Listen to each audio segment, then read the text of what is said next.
The Story of Ruby Bridges, written by Robert Coles, illustrated by George Ford, and read by Mr. Alicea. Ruby Bridges was born in a small cabin near Tylertown, Mississippi.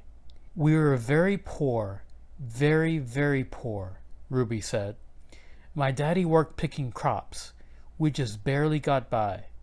There were times when we didn't have much to eat. The people who owned the land were bringing in machines to pick the crops, so my daddy lost his job, and that's when we had to move. I remember us leaving. I was 4, I think. In 1957, the family moved to New Orleans. Ruby's father became a janitor. Her mother took care of the children during the day. After they were tucked in bed, Ruby's mother went to work scrubbing floors in a bank. Every Sunday, the family went to church. "We wanted our children to be near God's Spirit," Ruby's mother said.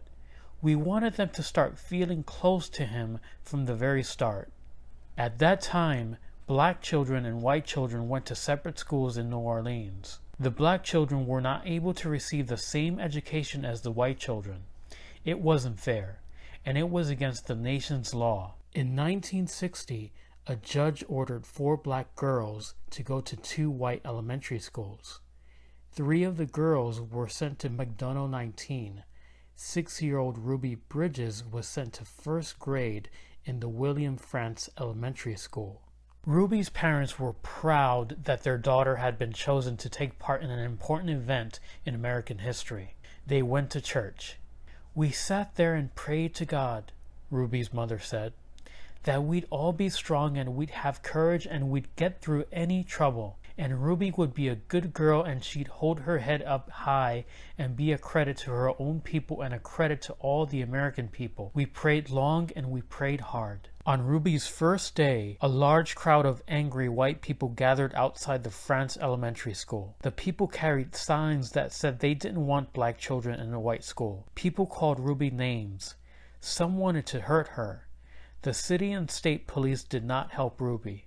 The President of the United States ordered federal marshals to walk with Ruby into the school building. The marshals carried guns. Every day for weeks that turned into months, Ruby experienced that kind of school day. She walked to the Frantz school surrounded by marshals. Wearing a clean dress and a bow in her hair and carrying her lunch pail, Ruby walked slowly for the first few blocks. As Ruby approached the school, she saw a crowd of people marching up and down the street. Men and women and children shouted at her. They pushed toward her. The marshals kept them from Ruby by threatening to arrest them.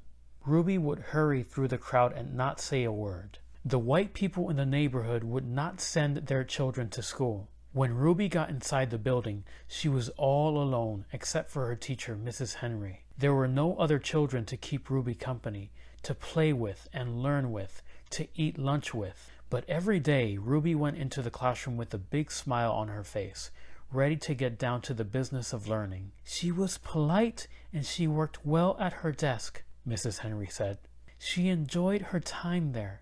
She didn't seem nervous or anxious or irritable or scared. She seemed as normal and relaxed as any child I've ever taught." So Ruby began learning how to read and write in an empty classroom, an empty building. "Sometimes I'd look at her and wonder how she did it," said Mrs. Henry. "How she went by those mobs and sat here all by herself and yet seemed so relaxed and comfortable."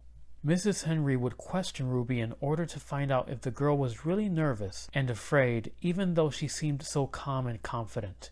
But Ruby kept saying she was doing fine. The teacher decided to wait and see if Ruby would keep on being so relaxed and hopeful, or if she'd gradually begin to wear down, or even decide that she no longer wanted to go to school. Then one morning, something happened. Mrs. Henry stood by a window in her classroom as she usually did, watching Ruby walk toward the school. Suddenly, Ruby stopped, right in front of the mob of howling and screaming people. She stood there facing all those men and women. She seemed to be talking to them. Mrs. Henry saw Ruby's lips moving and wondered what Ruby could be saying. The crowd seemed ready to kill her. The marshals were frightened. They tried to persuade Ruby to move along. They tried to hurry her into the school, but Ruby wouldn't budge. Then Ruby stopped talking and walked into the school. When she went into the classroom, Mrs. Henry asked her what happened. Mrs. Henry told Ruby that she'd been watching and that she was surprised when Ruby stopped and talked with the people in the mob. Ruby became irritated. "I didn't stop and talk with them," she said. "Ruby, I saw you talking," Mrs. Henry said. "I saw your lips moving." "I wasn't talking," said Ruby. "I was praying. I was praying for them."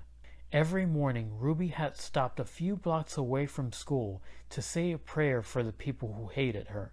This morning, she forgot until she was already in the middle of the angry mob.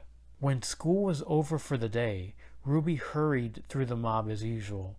After she walked a few blocks and the crowd was behind her, Ruby said the prayer she repeated twice a day, before and after school. "Please, God, try to forgive those people, because even if they say those bad things, they don't know what they're doing, so you could forgive them, just like you did those folks a long time ago when they said terrible things about you."